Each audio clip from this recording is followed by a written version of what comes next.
So we're NAP Lit, we're talking about vocabulary that's gonna be on the test, as well as we're gonna practice a little bit. Let me see what you have.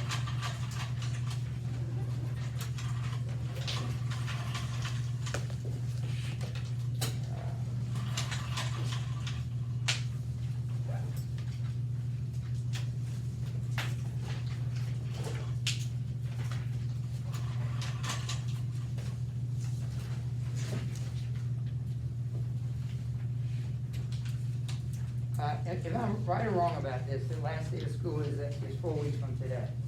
I mean, it's the 28th, I think that's 4 weeks, so they are really close. Which is, oh, good. Give me another one later, I don't remember.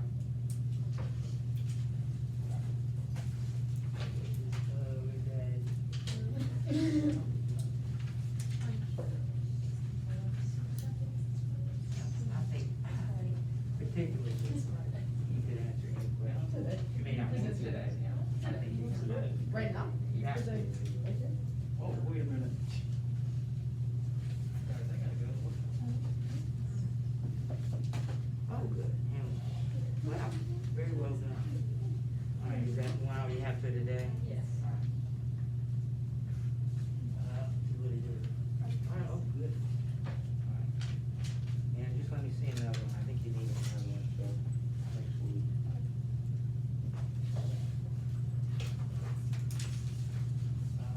Good luck. That works.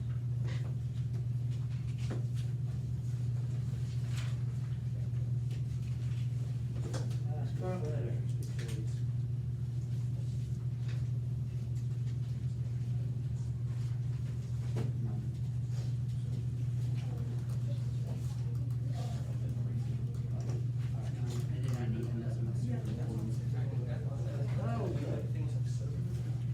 Is that when you right? I did like it. Oh, I think that's why I liked it more than the other books. it's the president. Absolutely. Yeah, but the demon. Sure. I feel like it's just like. It is, very good.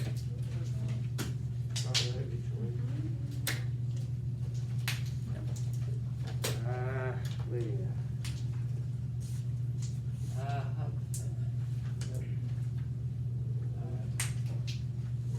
What happened to the track meet yesterday? I think the coach forgot to sign Caldwell up for. It's kind of funny. Oh, is that like what happened with that weird spoken word poetry thing last year? What, in our freshman year? Oh my gosh, when we were supposed to go on that field trip. Oh, So weird. It It was was the sitting bus, at the and then we had to you're go like, back to class. Wait, what? Yeah, we're stopping to help this week. We were going to like. Yeah, it kind of ruined some people's things Oh, because wow. everyone's They like forgot to buy us thinking on tickets. making It was stages. last year. Oh my God, it was last year. Wow. Yeah. Was that we didn't- What's done is done, I guess, you know. Yeah. It's like Sleepy Hollow spoken word poetry. Yeah. And we were gonna like get it, like, we were so excited. I know. Give me another one, because I think you're gonna need I like one more. walking out. That might not fit everything. Like the day before, we were like, okay, let's go. Yeah. And then it was super last minute. Cause they didn't start us. It's out there doing Yeah, I thought that was. Nothing will beat No, that time one's- we went to go see that famous ice Oh, skater wait. talking about. I was sick for that. All of you guys went here. I was not there. Wait, what? It was the most random thing in the world. But it was so like, like 5-course meal. That was so strange, cause like they were so like underdressed compared to everyone else. Everyone was in like fancy gowns and suits, and we were just there in bathing suits. Oh, wow. I would definitely think something like a Christian speaker. But he, you know, but- Okay, you have to do it all in the next, in a span of 5 minutes. All right, so would you get out, let's start with the, no, I tell you what, let's start with this. I was like, what? Let's get your mind engaged here. This is another sample essay.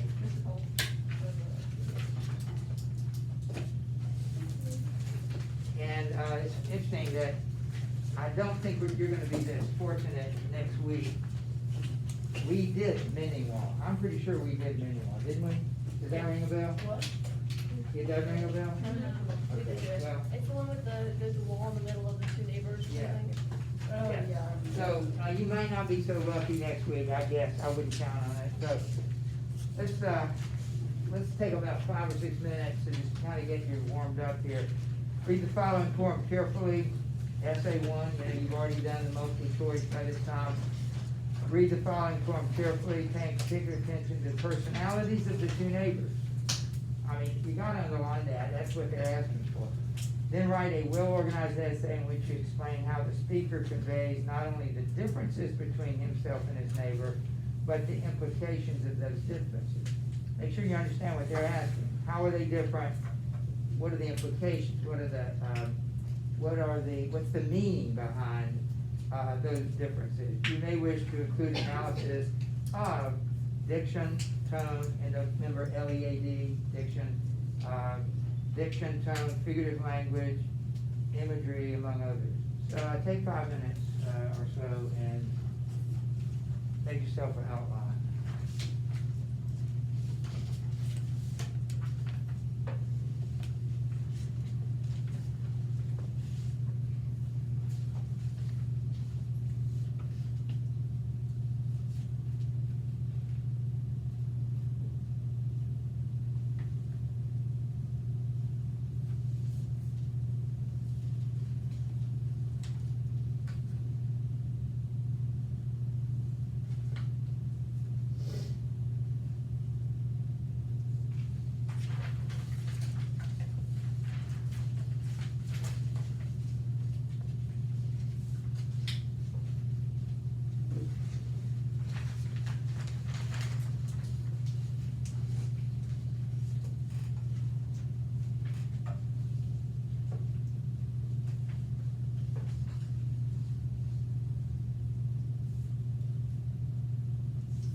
I have lost track of time, I don't know how long that is, so.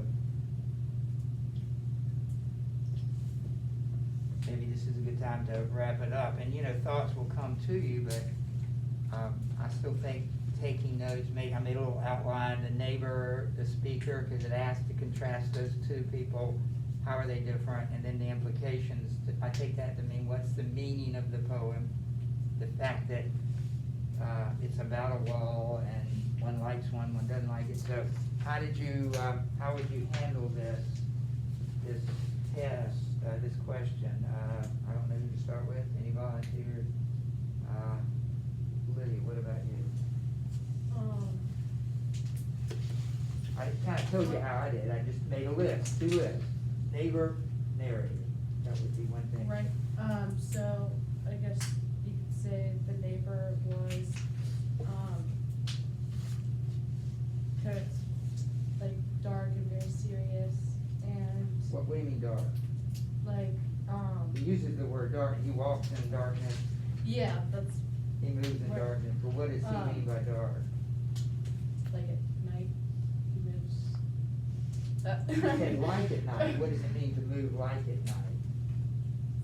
It's secrets. Okay, Right. and you read a whole book about darkness, Right. you know, the heart of darkness, so what are the possible meanings of darkness? See where you could go there with that? Yeah. Anytime you see the word darkness, it's got a trigger, this is something big, was anything else? Okay, Kat. I think darkness could symbolize, like, since light is usually a symbol of knowledge, darkness could be ignorance. And I think in this case, like, while the narrator is very introspective and is like questioning this tradition and like, why do we build this wall and like all of that, the narrator's neighbor isn't questioning that at all, and is just sort of living by tradition. Very good. Knowledge starts with questions. If you're not inquisitive, you're not interested. Like, the first time you start asking questions about something, that's a good sign to you. I'm actually interested in it.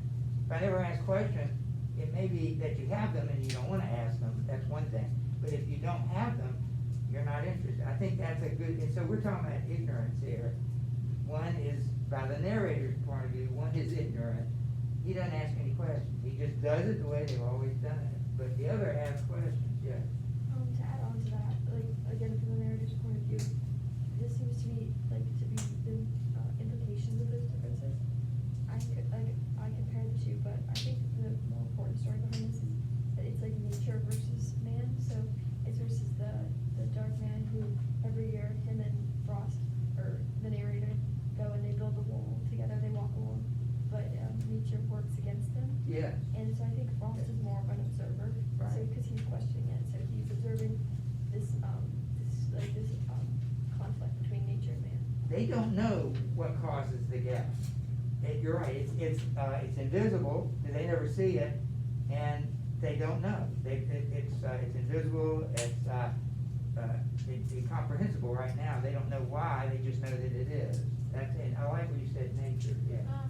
I think I would talk about, like, kind of introduce it using like their personalities, and specifically how the author uses like this line where it says like, he is pine and I am an apple orchard, my apple trees will never get across to eat the cones under his pines. I think that really represents their personalities, and like the dark mysterious man is pine, which is like not fruit bearing. You can't eat it, You good can't point. eat it, There you go.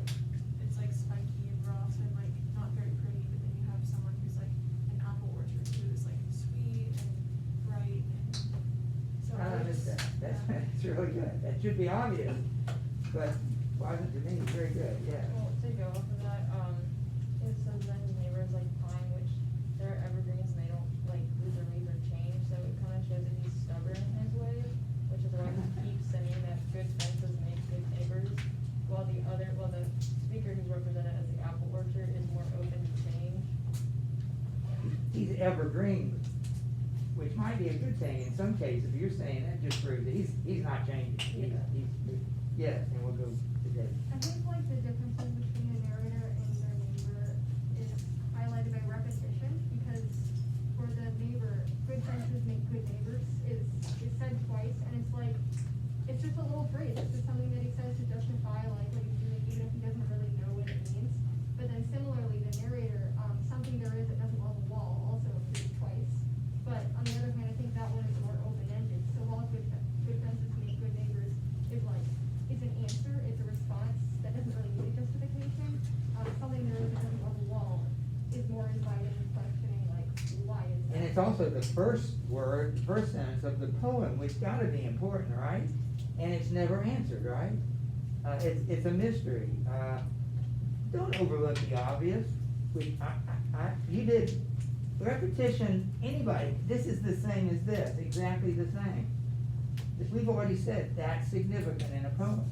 So don't overlook that when you're reading. Make a note of that. Why is it that way? And that's, again, I appreciate you all pointing out things that maybe all of us didn't see. Going back to what Ella said about like the hole in the wall and how nature still wants, the wall to be open. I think that the wall, like the main purpose of the wall is to keep differences out, because it says that one neighbor has like all pine and the other neighbor has apple, and nature's trying to open that up so their differences can come together, because the neighbors view the other differences of the other neighbor as bad, when nature views it as good. Oh, that's good. And, when you said nature before, who was it who was talking about nature? Somebody was the first person to mention nature. I immediately thought of human nature. Human nature doesn't like a wall either, according to this poet. The poet's attitude is humans shouldn't separate each other. Just like nature doesn't like a wall, humans are part of nature in that sense. We have a human nature, so they don't either. Very good. Anything we might have left out? And nobody mentioned the tone. Yes. I'd say it's kind of like, it's almost like, it gets to a point where it's like a stream of consciousness Right. type thing, and I think that like that adds to the effect of like, I wonder why he's doing this, I wonder why he likes the wall so much, the wall isn't good, like, it's like just his mind going on, and I think the repetition adds to that too, like, he says, he says the phrase good fences make good neighbors, and then also, something else he says, but, and then also like, it's just like a conversational tone, and he's kinda like, Yeah. I wonder, like, it's just him being inquisitive about something, Yeah. and he's not like condemning him for like liking. Except for that one line, that does sound a little condemning. Remember what it was about the other guy? I think it was, like, is that in darkness as it seems, I mean, I don't know if that's condemning, I don't know what. But it is. do you know which one I'm talking about? It does seem to cross that line. You're right. It doesn't seem to condemn him at all, except for this one stage. What did he look like to him as he was carrying the stones to it? A savage. That's not a positive thing. So you're right.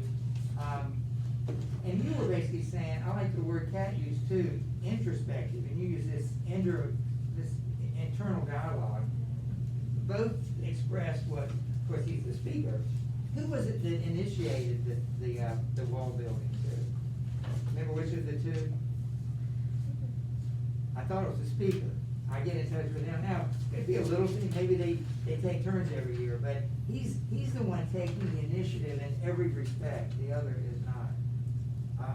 But nobody mentioned, I thought you were gonna say it, nobody mentioned the humor. I mean, I'm not expecting to find a lot of humor in a poem. Poem said probably to you, this is serious because it's a poem and it's not by nature humorous, but I thought it was funny when he said, my apple trees are not gonna cross. I could just picture that, scene out of Lord of the Rings, how they had the trees. That was silly, and it was another thing. He said elves. He's the kind of neighbor you might like to have. He's got a great sense of humor. Please, that's also something, don't overlook. Don't be so serious about it. Or don't expect it to be serious always. There's definitely some humor here. And I have a lot of nerve telling you, having read it 1,000 times, you've read it maybe twice. So I know there's a difference there, but I even miss things. I mean, several of you mentioned things that I missed. Anything else here that we might have overlooked? I have a tendency, I even kind of do it when we practice this. God gives you some, maybe some personal advice. I don't want you to let that clock paralyze you. I don't want you to not think because you got a clock ticking, and that's asking a lot. But you do have a clock ticking. But if you don't think, you're gonna miss out on a lot. And I'll just tell you this personally. This morning, I was sitting there and I had a list that long to do, and I looked at the clock and I said, oh my goodness, it's taking me this long to do what and I have this tendency to kind of panic in my mind, like, this is never gonna get done, I'm not gonna do this, and I just had to force myself on something that I do every week. This is a bigger deal. What you're doing is bigger than what I was doing this morning. But don't let the panic get you. Even pray.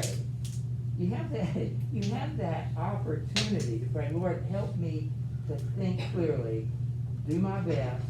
And that's another thing. You don't have to be perfect, but you also want to give it your best shot. And so you don't get it completely right.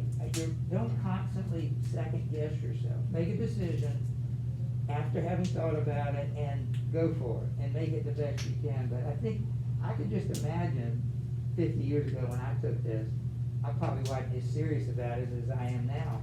But don't let your worry about it paralyze you. And even pray in the middle of this test. Let me settle down and just go after it. And maybe your mind, all these obstacles that are in your head, the time, your lack of confidence, just it'll melt away. Any last thoughts? And I will pray for you. I've often done that during the test. I'm over here. Where are you, Benji, by the way? No idea. Have you done any pre-test bubbling or anything like that? I haven't heard of it. Sometimes we used to do that. So I don't know what's going on there. I mean, I never did that with you. They would always do it from the other end. All right, well, we'll take care of that, or somebody will take care of that. But would you get out that list of terms, and then before we go, like Tom Hill, I'd like to do that last question here.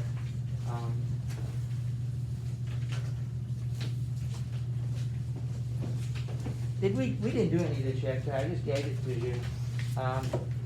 What I would like, let's see, mine is right here. I think I did it with the second class. Are we doing the big one or the? Well, both of them. I was gonna look at the shorter one, but, the other one would be where the answers are. I just kind of glanced over these, and I can't find mine from yesterday, but I know what they are.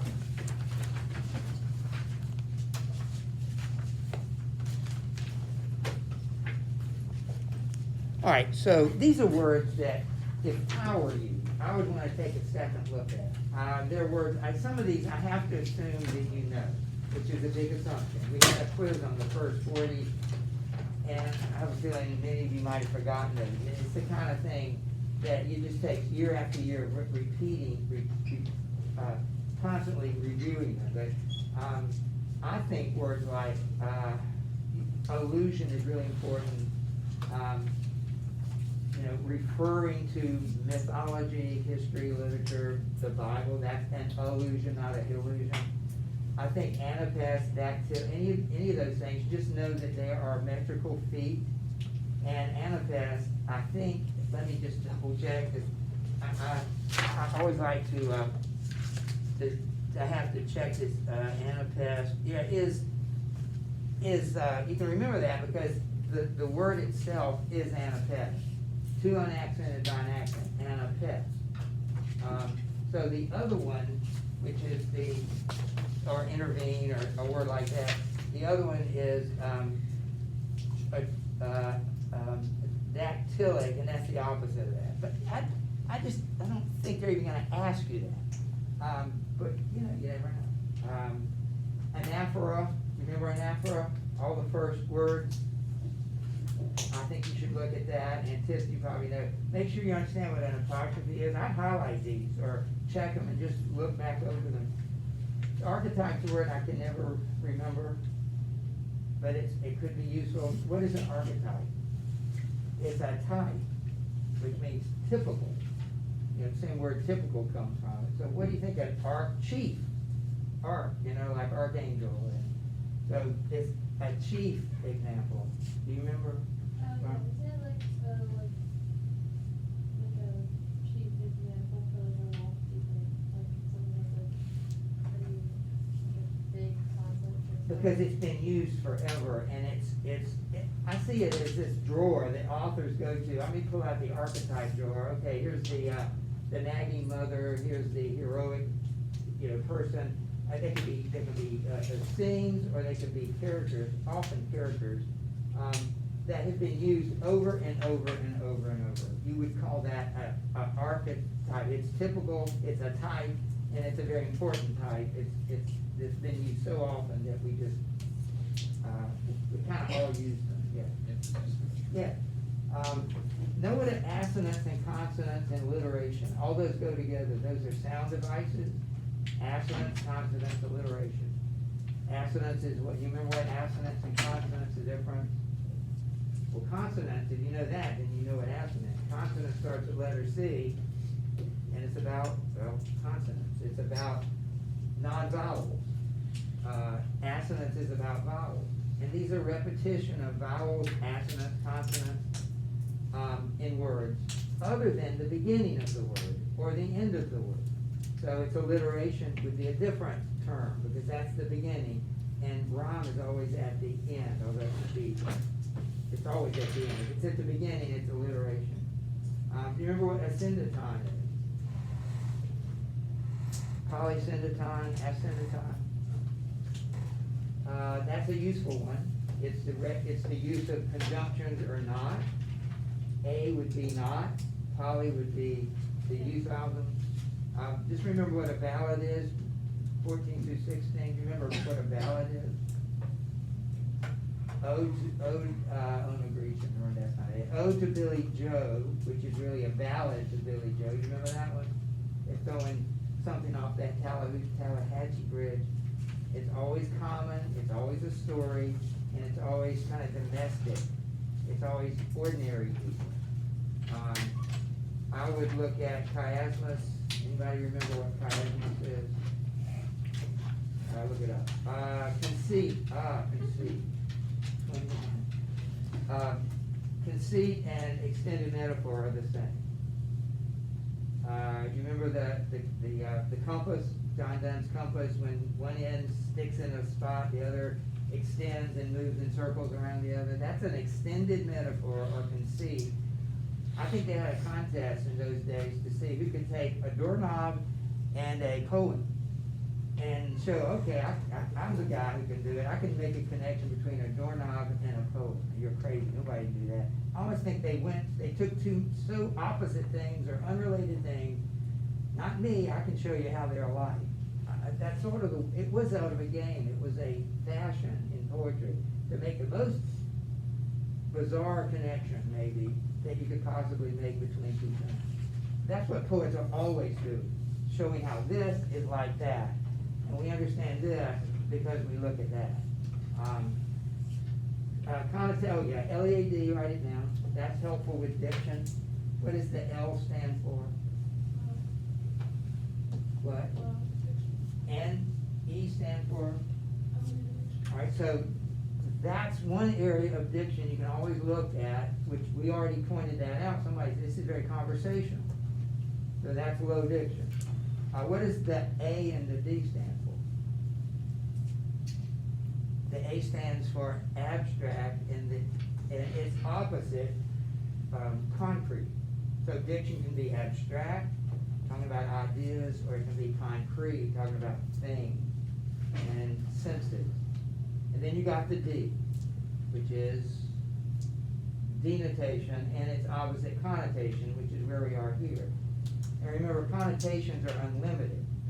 If you use the word mother, your mother and my mother are different mothers.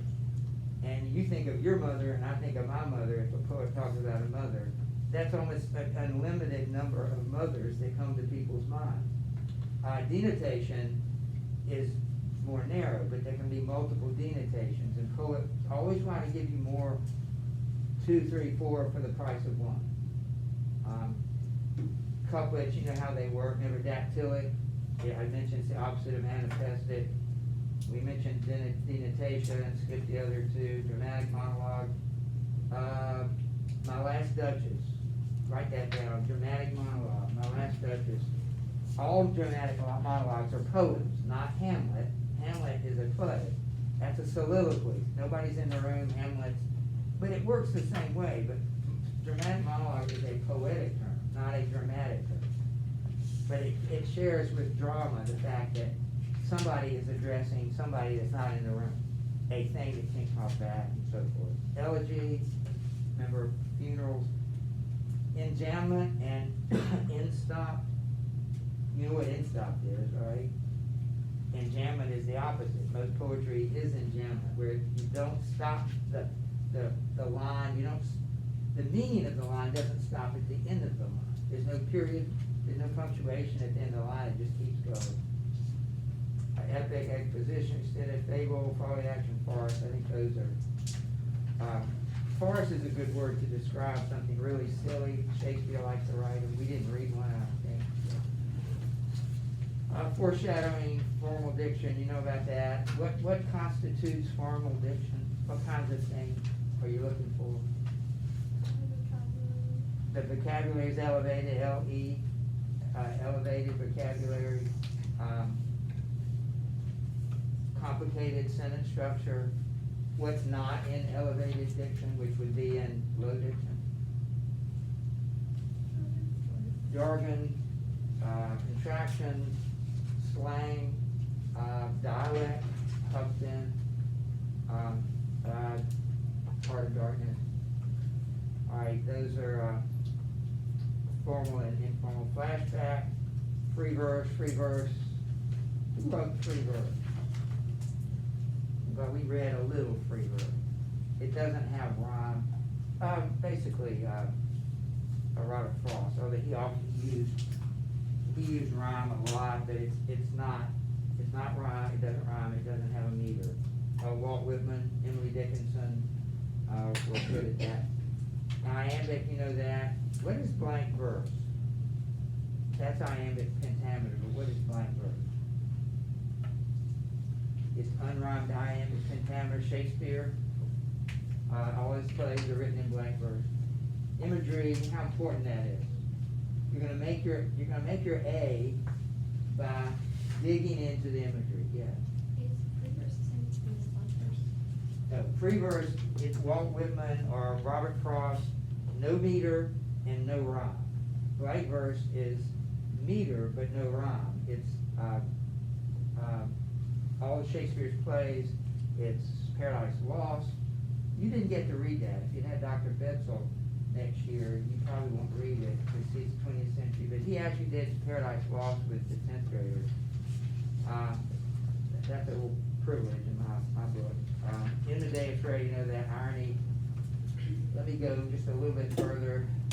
Jargon, you know, you seem to know. Juxtaposition, we use that word a lot. We threw that word around. You knew that before you walked in here. What's juxtaposition? Yeah, it's just putting side by side. So notice those things. You get to find all of these and still not pass the test because if you don't know how to use them, if you don't know what they look like, I wish we could all work together, at least teams of 3 or 4, because notice again, I learn things from you. You're going solo next Wednesday. It's all up to you. But hopefully you've been listening and you've heard what other people are doing. One thing we didn't spend a lot of time with, the point of view. They're basically 3 points of view. You know what they are? Sometimes they're called narrative mode. I don't know why, I don't like that, but I guess that makes sense. But point of view is, I prefer, what's a first person point of view? So the narrator is a character. Give me 2 books that we read this year with first person point of view. You see, you have to qualify that, because he does tell this, Marlowe does tell the story, but not all the story. It's in a frame. And Conrad are the other narrators in the frame, but you certainly could say that most of that book is in first person.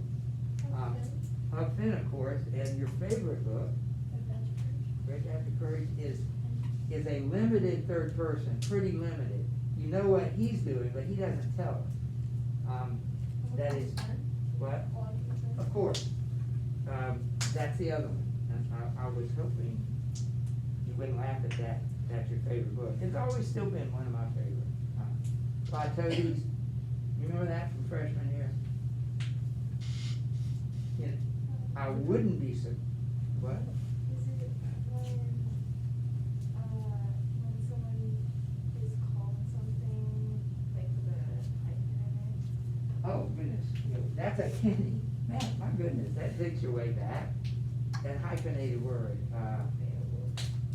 well, that's not a bad answer. You know, that wasn't a bad game. It wasn't a bad game you played last night. You know, you're not so bad. He's not very tall. He's not too tall. It's saying the opposite. If you say, well, that's not a good example, but if I mean you played well, if that was a good answer, I'd say it's not bad. Isn't that the same thing as saying it's good? That's what I told you. And it's understatement. We live in a world of overstatement. So we kind of lost the art of understatement. But poets use understatement. They say, instead of the guy that everybody's saying, you're the best thing ever, and then somebody comes on and says, you know, you're not too bad. That's the guy you remember, and that's the purpose of understatement, because you remember it. You're saying the same thing, but you're saying it in an understated form. Let's finish with this, loose sentence. Do you remember that, loose and periodic? They won't ask you that, but I think it's still useful. You can still use it. Loose sentences is the normal word order, subject, verb, object. So if they say look at syntax, notice that there's a lot of questions here, a lot of, what do you call them, exclamation points, exclamatory. But you could say all these sentences begin with the subject, verb, and object except this one, and that's the periodic sentence. And it reverses the order. And the point of knowing that is because by reversing the order, it gets your attention and it puts something that normally would be just a detail at the beginning. Whatever comes at the beginning, whether it's the first line or it's the beginning of a line or sentence, pay attention to that. The author intends that to be the most important thing. Unless he purposely holds back something, still, it's the other thing. Whatever comes first, you've got to pay attention to that. All right, so let's pause and we can bring this back. I would look at the rest, look over the sheet. I asked you to do that anyway. There are a few things that you can do to study, very few, but you can do some. Would you go back to what we started with? And would you look at the last page? All right, so I hope you'll be ready. Maybe you want to do this first. I'm gonna give you 5 minutes. It's probably isn't enough time, but maybe we can talk about it Monday. Take a look at this and read it. It's a statement and then a prompt, and see what you can do with that as we finish out the day.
Estella. Estella, thank you. How can we forget it?